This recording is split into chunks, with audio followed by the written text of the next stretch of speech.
Coffee ನಾಡಿನ ಮಲೆನಾಡಿನಲ್ಲಿ ಬೇಸಿಗೆಯ ಆರಂಭದಲ್ಲೇ ನೀರಿನ ಬವಣೆ ಆರಂಭವಾಗಿದೆ. ಜನಸಾಮಾನ್ಯರು ಇದರಿಂದ ಪರದಾಡುವಂತಾಗಿದೆ. ಮತ್ತೆ ಮತ್ತೆ ಸವಿಯಬೇಕೆನಿಸುವ ಮೃದುವಾದ ನಂದಿನಿ ಪನ್ನೀರ್. ಕುಡಿಯುವ ನೀರು ಪೂರೈಸುವ ಹೊನ್ನೆಕಾಡು ಹಳ್ಳದಲ್ಲಿ ಬೇಸಿಗೆಯ ಬೇಗೆಗೆ ನೀರಿನ ಮಟ್ಟ ಕುಸಿದಿದೆ. ಸುಮಾರು 6,000 ಜನರಲ್ಲಿ ತಳಮಳ ಸೃಷ್ಟಿಯಾಗಿದೆ.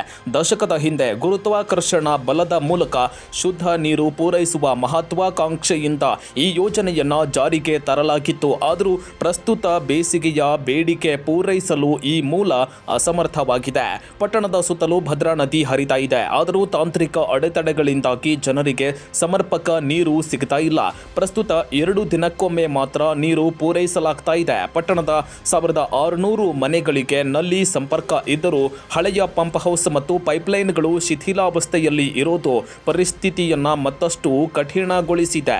ಈ ಹಿಂದೆ ಪಟ್ಟಣದ ಅರ್ಧ ಭಾಗಕ್ಕೆ ನೀರುಣಿಸುತ್ತಿದ್ದ ನೆಲ್ಲಿಕೆರೆಯಲ್ಲಿಯೂ ನೀರಿನ ಕೊರತೆ ಉಂಟಾಗಿದೆ. ಇದರಿಂದ ಈಗ ಬೋರ್ವೆಲ್ ನೀರನ್ನೇ ಅವಲಂಬಿಸುವ ಅನಿವಾರ್ಯತೆ ಎದುರಾಗಿದೆ. ಹೊನ್ನೆಕಾಡು ಹಳ್ಳ ಬತ್ತುತ್ತಾ ಇರೋದ್ರಿಂದ ಭದ್ರಾ ನದಿಯಿಂದ ವಿದ್ಯುತ್ ಬಳಸಿ ನೀರು ಎತ್ತುವ ಅನಿವಾರ್ಯತೆ ಇದೆ. ಅದಕ್ಕಾಗಿ ತೋಟಗಾರಿಕಾ ನರ್ಸರಿ ಬಳಿಯಿಂದ ಹೊಸ ಪೈಪ್ಲೈನ್ ಮತ್ತು ಪಂಪ್ ಅಳವಡಿಸಲು 20 ಲಕ್ಷ ವೆಚ್ಚದ ಕಾಮಗಾರಿಗೆ ಪ್ರಸ್ತಾವನೆ ಸಲ್ಲಿಸಲಾಗಿದೆ.